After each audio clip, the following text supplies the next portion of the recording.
Hi అందరికీ, welcome to our channel Mamatha USA logs. అందరూ ఎలా ఉన్నారండి? బాగున్నారా? నేను చాలా బాగున్నాను.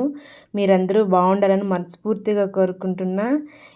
ఇవాల్టి వీడియో ఈ వర్షాకాలం చల్లగా ఉంది కదా బయట క్లైమేట్. కాబట్టి ఇంట్లో కారంగా పుల్లగా ఈ గోంగూర చికెన్ కర్రీ చేసుకొని తిన్నారంటే అదుర్స్ అనమాట. అంతేకాకుండా ఈ గోంగూర చికెన్ కర్రీ ఎలా చేయాలో సింపుల్ వేలో చూపించేస్తున్నాను. ట్రై చేసేయండి, మీరు కూడా ఒకసారి ట్రై చేసి కామెంట్ చేయండి. ఓకే, ముందుగా ఒక పెద్ద కట్టంతా గోంగూర తీసుకున్నాను. దాన్ని మంచిగా వాష్ చేసుకొని ఒక 2 టేబుల్ స్పూన్ అంత ఆయిల్ వేసి బాండ్లీలోకి ఇట్లా మెత్తగా ఉడుకు పెట్టేసుకున్నాను అనమాట. అంటే ఆయిల్లో ఫ్రై చేయగానే మనకు మెత్తగా అయిపోతుంది. దాన్ని ఇట్లా పేస్ట్ లాగా అనేసుకొని పక్కన పెట్టేసుకోండి. మళ్ళీ ఒక పెద్ద కడాయి పెట్టుకొని అందులోకి ఆయిల్ వేసి తగినంత చికెన్, నాన్ వెజ్కి ఎప్పుడైనా కానీ ఆయిల్ ఎక్కువ పడుతుంది, కొంచెం ఆయిల్ ఎక్కువ వేసుకోండి. అంతేకాకుండా అందులోకి కొంచెం జీరా వేసి చెక్క, లవంగం, ఒక ఇలాచి, బిర్యానీ ఆకు, స్టార్ వేసి ఒక ఎండుమిరపకాయ వేసి మంచిగా ఫ్రై చేసుకోండి. అది ఫ్రై అయ్యగానే కరివేపాకు వేసి ఒక పెద్ద ఆనియన్ని చిన్న ముక్కలుగా ఎంత వీలైతే అంత చిన్న ముక్కలుగా కట్ చేసుకోండి. దాన్ని మంచిగా బ్రౌన్ కలర్ వచ్చేంత వరకు వేయించుకోవాలి. అలా వేయించుకోవడం వల్ల మనకి గ్రేవీ అనేది టేస్ట్ బాగా వస్తుంది గోంగూరతో కలిసి. కాబట్టి స్లో ఫ్లేమ్లో వేయించుకోండి. ఒక 3 టేబుల్ స్పూన్ అంతా జింజర్ గార్లిక్ పేస్ట్ ఫ్రెష్ తీసుకోండి, ఇంట్లోదే. మంచిగా పచ్చి స్మెల్ పోయేంత వరకు వేయించుకోండి. వేయించుకున్న తర్వాత ఇప్పుడు మనం ముందుగా చికెన్ వాష్ చేసి పెట్టుకున్నాం కదా, ఇది నేను 1 కిలో చికెన్ తీసుకున్నాను. 1 కిలో చికెన్కి పెద్ద కట్టు గోంగూర పడుతుంది. చిన్న కట్టలు అయితే ఒక 3 తీసుకోండి, అప్పుడే మంచిగా పుల్లగా బాగుంటుందన్నమాట. ఇలా స్లో ఫ్లేమ్లో ఫుల్గా చికెన్ అనేది వేయించుకోవాలి. అందులో నుంచి పూర్తి వాటర్ బయటకు వచ్చి ఆ వాటర్లోనే చికెన్ అనేది మనకు ఒక 60-70% వరకు ఉడికిపోతుంది అనమాట. ఎక్స్ట్రా ఇప్పుడు ఆయిల్ వాటర్ వేయకండి, ఎందుకంటే మళ్ళీ చికెన్ అనేది స్మెల్ వచ్చేస్తుంది. ఇలా ఆయిల్ అంతా బయటకు వచ్చేంత వరకు, ఆ వాటర్ అంతా ఇంకిపోయేంత వరకు బాగా వేయించుకోండి. అప్పుడు మనకు ఒక 60% ఉడికిపోయి ఉంటుంది.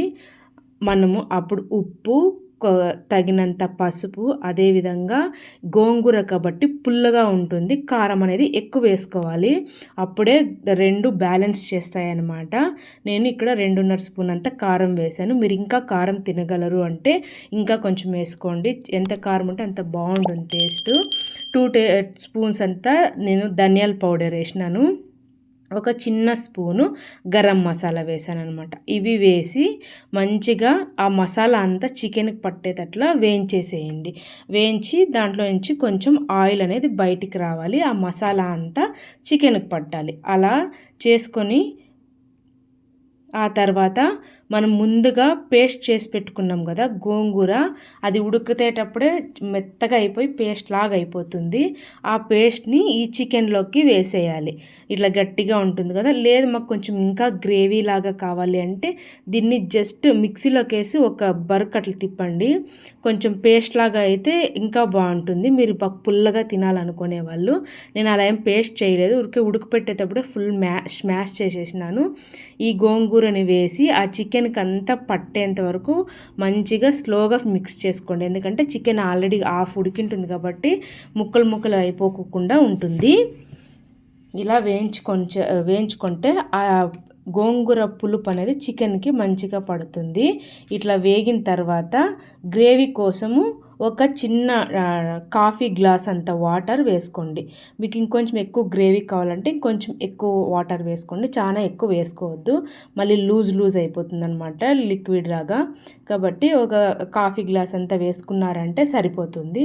వేసుకొని ప్లేట్ మూసేయండి. మంచిగా ఆ గోంగూరలో ఉండే రసం అంతా చికెన్కి పడుతుంది. ఇలా ఉడికి ఆయిల్ అంతా పూర్తి బయటకు వచ్చేంత వరకు వెయిట్ చేయండి.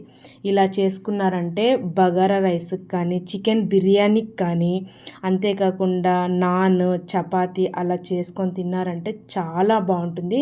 అన్నిటిలోకిన్నా చికెన్ బిర్యానీకి బగారా రైస్కి కాంబినేషన్ సూపర్గా ఉంటుందండి. ఈ వీడియో మీకు నచ్చింది అనుకుంటున్నా. నచ్చినట్లయితే please like, share and subscribe చేసుకోండి. ఈ రెసిపీని ఒకసారి మీ ఇంట్లో ట్రై చేసి ఎలా వచ్చిందో నాకు కామెంట్ చేయండి. Okay, bye bye. ఈ వీడియో నేను దసరా నవరాత్రులు స్టార్ట్ కాకుండా ముందు ఆదివారం తీసిన వీడియో అండి. ఇప్పుడు పోస్ట్ చేస్తున్నాను. నవరాత్రుల్లో ఎవరైనా నాన్ వెజ్ తినని వాళ్ళు ఉంటే సారీ అండి. ఓకే.